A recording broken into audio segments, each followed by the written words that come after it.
e aqueles que assim ultrapassam os 70 são apenas dor e fadiga e doenças. Mas ainda sobre isso, queridos, Jó, no capítulo 14, versículos 1 e 2, e 1 de Pedro, capítulo 1, versículo 24, dizem que a vida é como uma flor que logo murcha, demonstrando quão breve é a nossa vida, irmãos. Da mesma forma, Eclesiastes, capítulo 1, versículo 2, e Salmo 90, verso 10, falam sobre como as conquistas humanas são passageiras. Salomão, ele expressa dizendo que vaidade por vaidade, tudo é vaidade. Dizendo-nos que essa vida, irmãos, ela corre de forma acelerada, rápida. E se nós não a dedicarmos, se nós não a devotarmos a Deus, todas as demais coisas, queridos, para nós será inútil, supleto e banal. Por isso que o próprio Jesus, ele disse que a nossa prioridade, a primazia das nossas vidas está no reino de Deus. E a recomendação de Cristo é: buscai primeiramente o reino dos céus e a sua justiça, e as demais coisas ele acrescentará. Primeiro é o reino, primeiro é a salvação, primeiro é ter um novo escrito no livro da vida, para que nós tenhamos, queridos, assim que nos deparemos com a morte, não seja um momento de tristeza, mas de alegria, para sermos sãos e salvos com o Senhor na eternidade. Ainda assim, queridos, a Bíblia segue nos dizendo, e ela nos ensina que eu e você devemos viver pensando na vida eterna, valorizando cada momento e confiando em Deus, mesmo sabendo que a vida é curta e cheia de desafios. Todos nós, irmãos, sem exceção, nós enfrentaremos a morte, e a preocupação principal não deve ser como eu e você morreremos, e nem tão pouco quando, mas sim, queridos, o que há de acontecer conosco quando a morte vier. É por isso que o escritor Hebreus, ele diz no capítulo 9, versículo 27, está determinado que as pessoas morram uma só vez, e depois disso enfrentem o juízo. Existe uma lei, a lei da semeadura, e ela nos diz que tudo quanto eu e você semearmos, tudo quanto nós plantarmos, nós vamos colher, nós vamos ceifar. E o próprio Paulo, ele diz que aqueles que semeiam na carne vão colher morte. Ele segue dizendo ainda mais, queridos, que o salário do pecado é a morte. Todavia, Jesus, ele nos diz que ele veio trazer vida, irmãos, e vida com abundância. Diariamente, irmãos, eu e você enfrentando todo tipo de violência e perigos no meio de uma sociedade, amados, tão cruel. E por isso nós percebemos pessoas assustadas, amedrontadas. Muitas até estão, irmãos, acometidas de síndromes, a saber, síndrome de pânico. A pessoa é acometida desta crise, e quando ela está assim sentindo, ela não tem prazer para sair para qualquer lugar. Ela é tomada por uma angústia, por uma melancolia que deixa paralisada. Ela começa a chorar, começa a ficar em pranto, e ela não consegue nem sequer abrir a boca para dizer o que está acontecendo. Outras mais, irmãos, estão depressivas, isoladas no fundo de uma rede, dentro de um quarto, e não conseguem sair com medo de uma sociedade tão violenta e cruel. Se nós formos aos telejornais e aos jornais impressos, vamos perceber que lá há a folha policial, e vai constar diariamente, eu digo isso com tristeza, notícias de pessoas sendo mortas. Mas eu e você não devemos temer, não os homens, devemos temer a Deus, irmãos, pois é o nosso Deus que não apenas controla a vida e a morte, mas também Ele decide o nosso destino, bem como a nossa eternidade. Todos nós, irmãos, um dia vamos morrer. Todos nós teremos esse impacto e essa transição, tendo contato com a morte. Todavia, o que pode nos o arrebatamento do Senhor. Mas se porventura o Senhor não voltar, é assim que se dará o final da nossa vida. Esse é o ciclo natural. Alguém nasce, alguém cresce, alguém morre, irmãos. Mas aquele que morre em Cristo Jesus, amados, esse tem uma esperança eterna. E diz Paulo expressando que a nossa pátria, a nossa morada, a nossa cidade é os céus. Glórias ao Senhor Jesus por essa esperança, amados. É por isso que Lucas ele diz para mim e para você a respeito de quem nós devemos temer. Ele diz no capítulo 12, versículo 5, parte B: devemos temer aquele que não somente mata o corpo, mas também envia para o inferno. Alguém diz assim: Deus ele ama o pecador, mas odeia o pecado. Deixa-me acrescentar a essa frase: quando o pecador morre sem Jesus, não é o pecado que vai para o inferno, amados, é o pecador. É o pecador que o próprio Deus lança no inferno. Não é, amados, os anjos, não são, queridos, o diabo, os demônios, é o próprio Deus, irmãos. Não são os homens violentos e cruéis que estão envolvidos nessa sociedade, no meio político, no meio criminoso. Não, irmãos, é o próprio Deus que faz isso.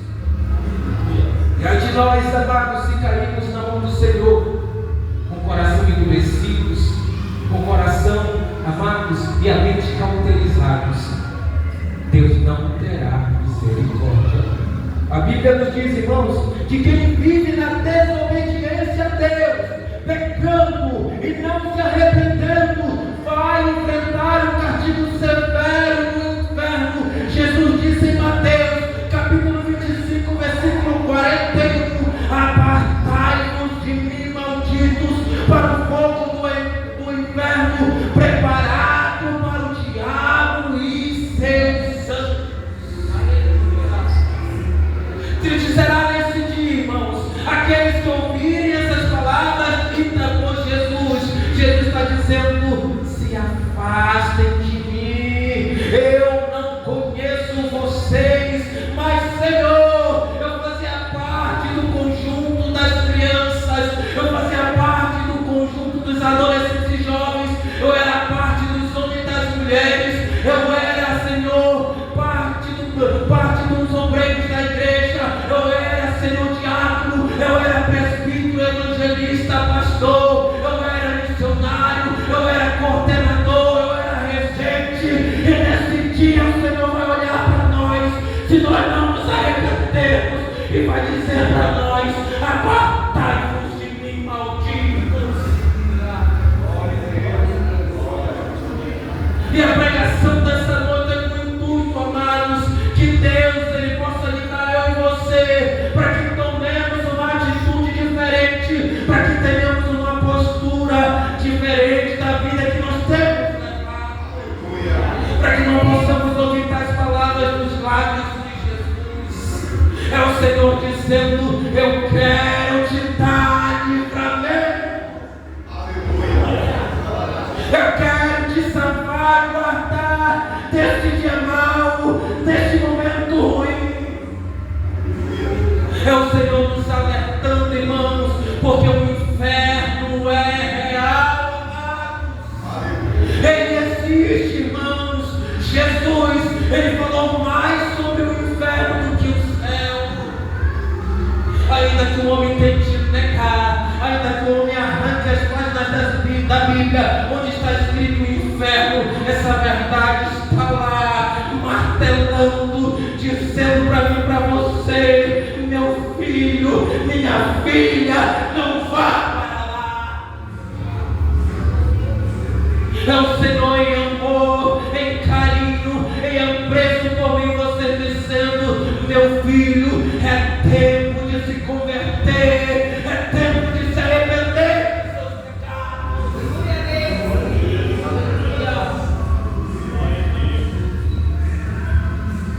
A Bíblia, os irmãos, além desta realidade,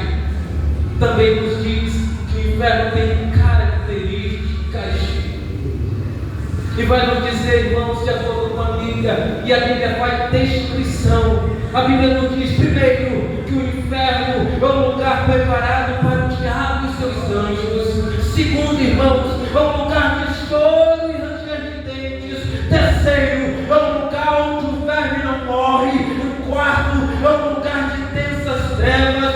Quinto, é uma fornalha de fogo. Sexto, um lugar onde o fogo nunca se apaga. Sétimo, um lugar de fogo que arde com enxofre. Oitavo, um lugar onde o tormento é constante, não cessando nem de dia e de noite. E nono, um lugar de destruição eterna. Todas essas descrições, meus irmãos, confirmam verdadeiramente a existência do inferno.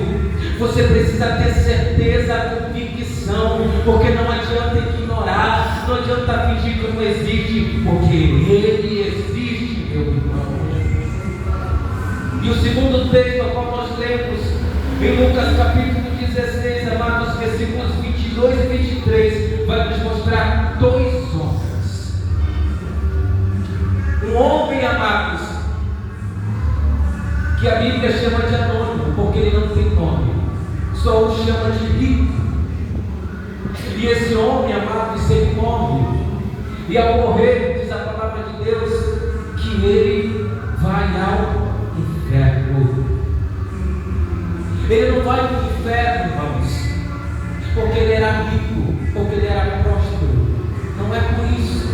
Eu sei que talvez tenha vindo à sua mente o texto dito por Jesus, que é mais difícil um rico entrar no céu. Jesus compara que é mais fácil que um camelo passe por um buraco de uma agulha. Jesus está se referindo naquele dia especificamente ao jovem.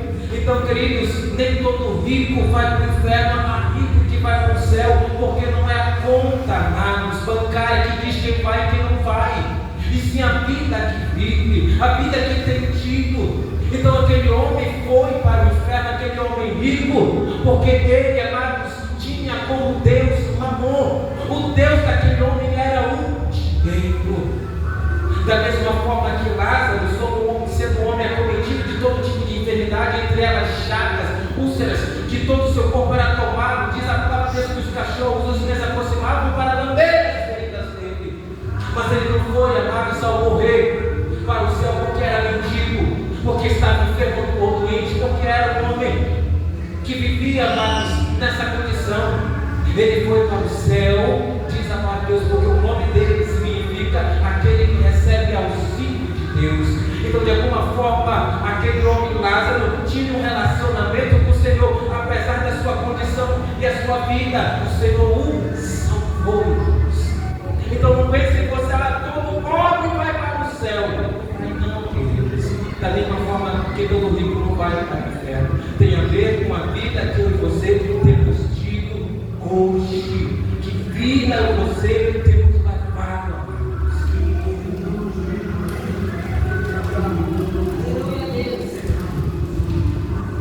E esses textos, irmãos, vamos mostrar 7 aproximadamente, ou melhor, 6 características. E a primeira característica que o texto vai nos dizer é os versículos 22 e 23, que nos diz: e aconteceu que o mendigo morreu e foi levado pelos anjos para junto de Abraão. Morreu também o rico e foi sepultado no inferno, estando em tormentos o rico, tanto um quanto o outro. Mostra-nos, queridos, assim como já disse em Hebreus, que após a morte é o juízo. Há um juízo sobre as nossas vidas. Aqueles que estão em Cristo Jesus, ao morrer, vão, amados, a um lugar chamado paraíso, um lugar reservado para os salvos.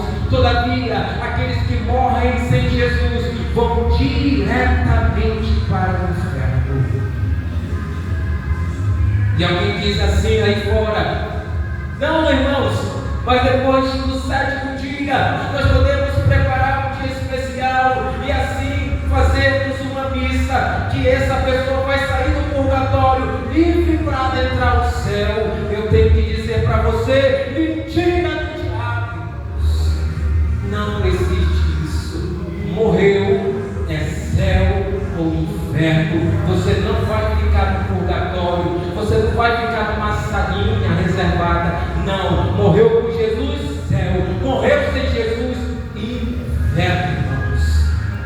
inferno é imediato. A primeira característica que aconteceu na vida deste homem rico, pós-morte, é que ele foi imediatamente para o inferno. Amados, assim que o rico morreu, ele foi direto para o inferno. Quem morre sem Jesus vai imediatamente para o inferno.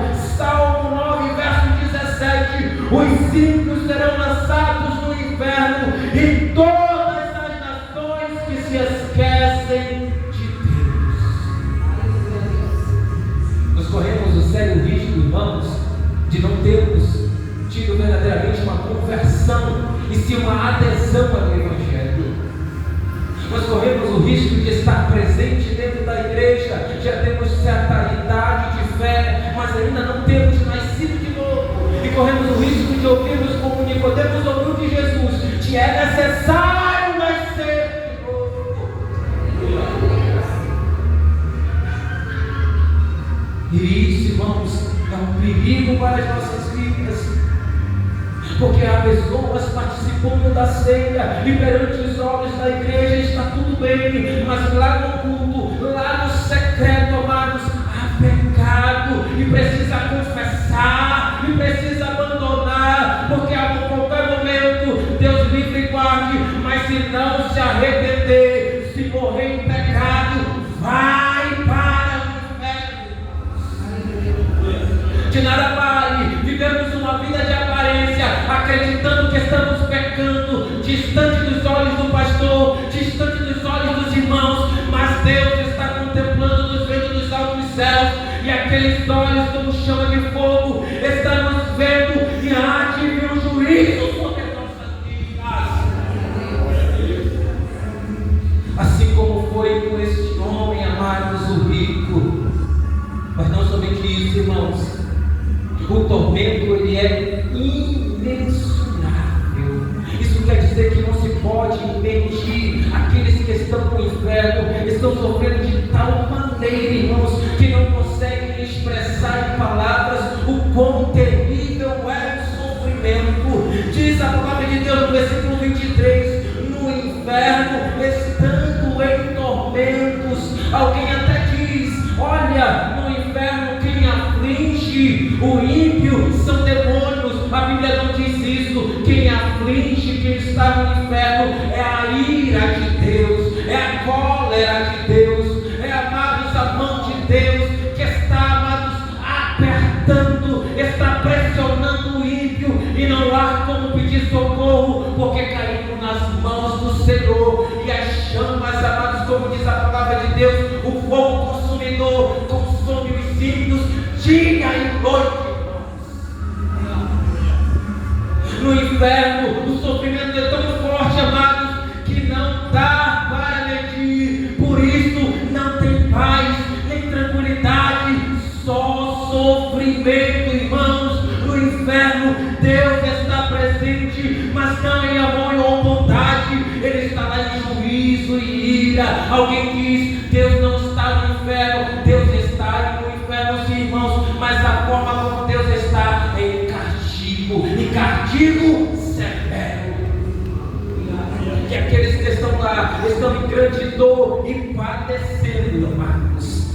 Mas em terceiro, o tormento é interminável, queridos. Diz no versículo 24: então, gritando, disse: Pai Abraão, tem misericórdia de mim, e mande-lhe que Lázaro molhe a ponta do dedo em água e me refresque a língua, porque estou atormentado neste fogo.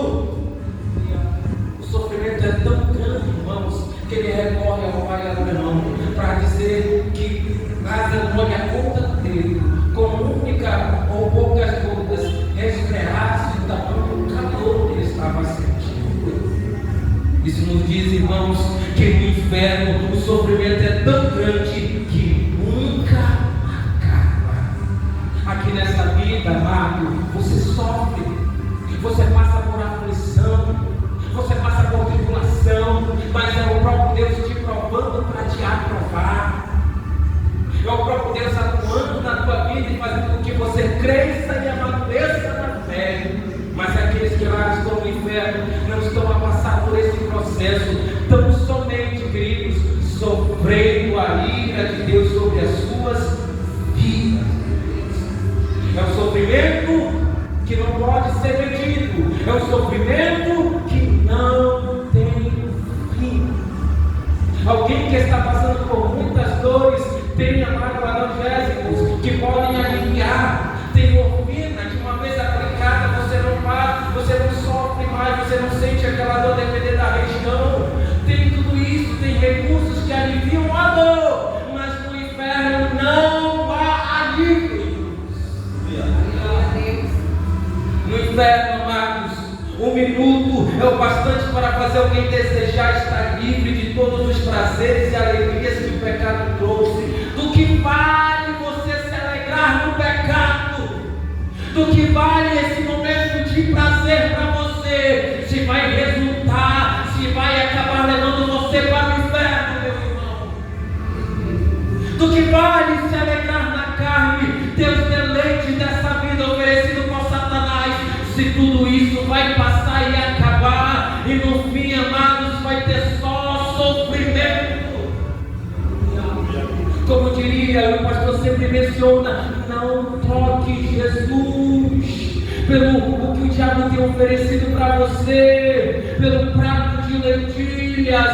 Não troque Jesus pelos prazeres dessa vida, não troque Jesus pelos benefícios que aparentemente são bons, mas no fim são maldição. Não troque Jesus, amados, por mensagens com outros homens ou mulheres.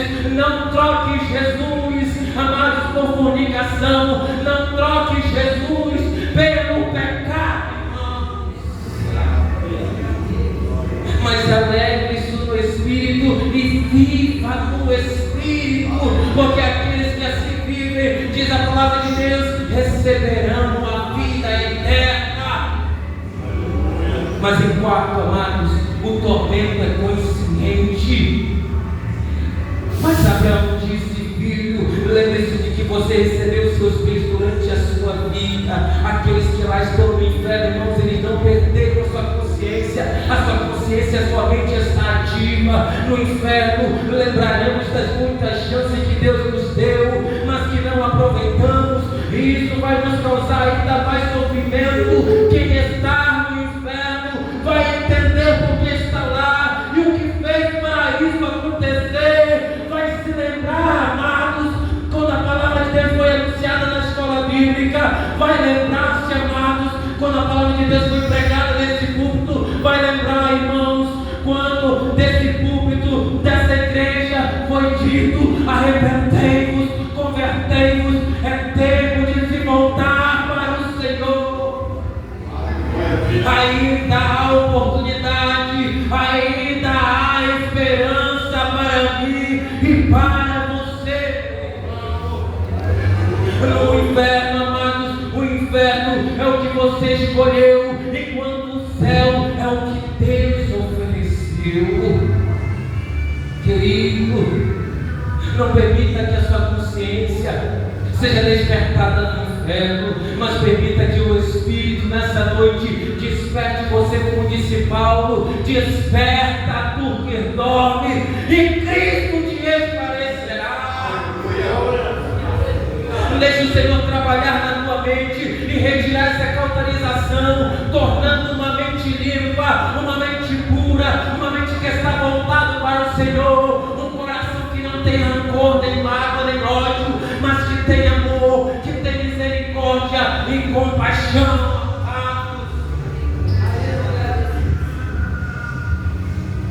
Em quinto lugar, queridos, a separação de Deus é eterna. Versículo 26, parte A: e além de tudo, há um grande abismo entre nós e vocês. Ele pede para ser aliviado. Abraão diz não. E ele diz, justificando Abraão: Lázaro não pode passar daqui para onde você está. Então quem está no inferno está eternamente separado de Deus. No inferno, irmão, aqueles que lá estão eternamente separados do Senhor. Não há como se aproximar dele, porque não há misericórdia nem graça.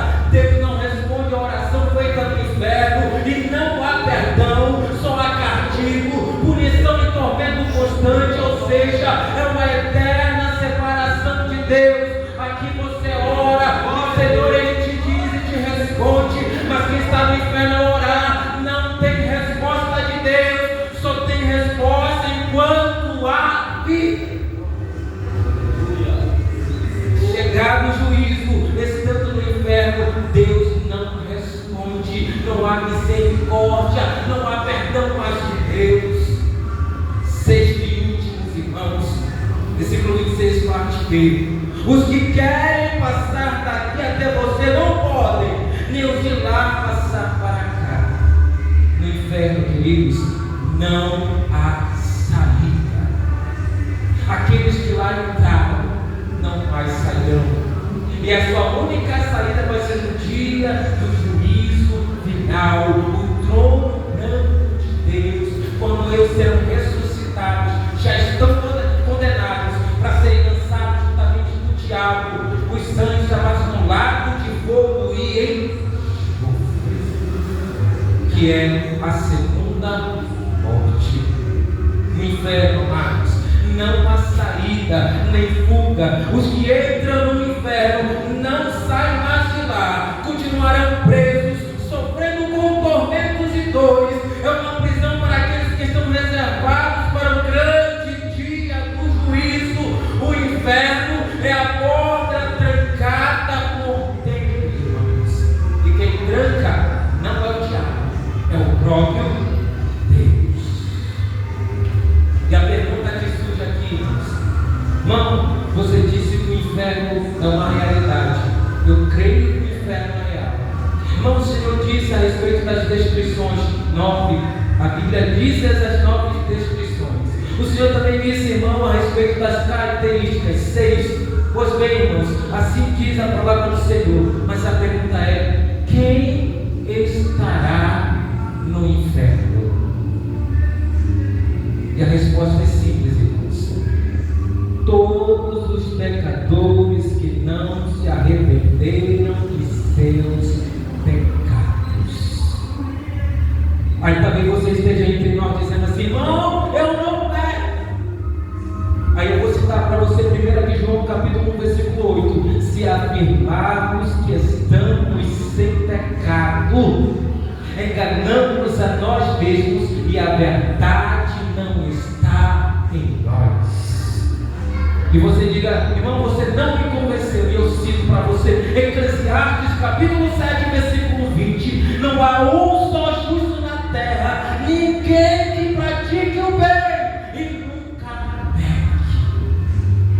Se isso ainda não te convenceu, eu concluo dizendo Romanos capítulo 3, versículos 9 e 23: todos estão debaixo do pecado, pois todos, não são alguns, não são muitos, todos pecaram. Existe alguém aqui entre nós que não peque? Todos aqui entre nós são pecadores. Já diria Paulo: eu sou o principal dos pecadores. São estes, irmãos, que certamente estarão no inferno. Afinal, Deus não ama os pecadores que permanecem em seus pecados. Se Ele os amasse, não os lançaria no inferno. E eu vou citar para você algumas listas. E diz Paulo, escrevendo a sua primeira carta aos Coríntios, capítulo 6, versículos 9 a 10: nem impuros, nem idólatras, nem adúlteros, nem efeminados, nem homossexuais, nem ladrões, nem avarentos, nem bêbados, nem caluniadores, nem roubadores herdarão o reino de Deus. Gálatas capítulo 5, versículo 19 a 21: imoralidade, impureza, sensualidade, idolatria, feitiçaria, inimizades, porfias, ciúmes, iras, discórdias, dissensões, facções, invejas, bebedeiras, orgias e coisas semelhantes a estas, a respeito dos quais eu vos declaro, como já outrora vos preveni, que não herdarão o reino de Deus os que praticam tais coisas. Apocalipse capítulo 22, versículo 15: ficarão de fora os cães, os feiticeiros, os adúlteros, os homicidas, os idólatras e todo aquele que ama e comete a mentira. Apocalipse capítulo 21, versículo 8: quanto porém aos covardes, aos incrédulos, aos abomináveis, aos assassinos, aos impuros, aos feiticeiros, aos idólatras e a todos os mentirosos, a parte que lhes lhes cabe será no fogo que arde com enxofre, a saber, a segunda morte. Talvez você diga, irmão, essas listas que o Senhor disse, eu não estou incluso, eu não me vejo nelas. Mas, queridos, essa lista é muito maior do que está registrada. É muito maior, meus irmãos. E de alguma forma, direta ou indireta, nós estamos com um ou mais pecados que a Bíblia descreve. E diz a palavra de Deus que quem continua pecando sem se arrepender enfrentará o castigo de Deus no inferno, irmãos. O inferno é o resultado final para aqueles que rejeitam a graça de Deus e persistem na desobediência. Eu quero entrar na conclusão, já me aproximando para afinar a pregação, dizendo para você nesta noite que nós temos 4 conclusões. Primeira conclusão: o inferno é um lugar real, ele existe de verdade. Segundo, irmãos, o inferno ele é terrível, como descrito nas suas características. Terceiro, irmãos, todos que não se arrependem enfrentarão o inferno. Quarto e último, só Jesus pode nos salvar desse lugar terrível. Nessa noite o Senhor está nos dizendo que eu e você precisamos tomar uma atitude. O próprio Senhor nos dá uma ordem nessa noite. E diz Atos capítulo 3, versículo 19: arrependam-se, pois, e voltem-se para Deus, para que os seus pecados sejam cancelados. Amados, o arrependimento é algo que precisamos fazer hoje. A Bíblia nos lembra, Hebreus capítulo 3, versículos 7 e 8. Portanto, como diz o Espírito Santo, se vocês hoje ouvirem a sua voz, não endureçam o coração. Não sabemos, amados, o que o amanhã trará, então devemos agir com urgência hoje. Diz o profeta Isaías no capítulo 55, versículos 6 e 7: busquem o Senhor enquanto é possível achá-lo, clamem por Ele enquanto está aberto, que o ímpio abandone o seu caminho e o homem mau seus pensamentos. Volte ele para o Senhor, que terá misericórdia dele e dela. Volte para o nosso Deus, pois Ele perdoa grandiosamente. Esse é o momento, amados, de nos voltarmos para Jesus e confessarmos os nossos pecados, pedirmos perdão a Ele e começarmos uma nova vida agora, conforme nos diz 1 João, capítulo 1, versículo 9: se confessarmos os nossos pecados, Ele é fiel e justo para perdoar os nossos pecados e nos purificar de toda injustiça. Provérbios capítulo 28, versículo 13: quem esconde os seus pecados não prospera, mas quem os confessa e não abandona encontra misericórdia.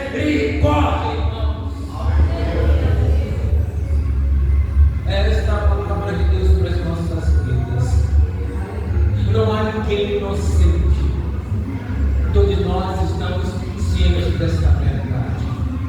Que essa verdade nos faça dobrar o joelho, nos faça curvar, se humilhar diante do Senhor, pedindo ao Senhor: livra-me, Senhor, do inferno, guarda-me na tua preciosa presença, dá-me mais do teu Espírito, enche-me nele, Senhor, para que eu viva nele. Assim como disse Paulo,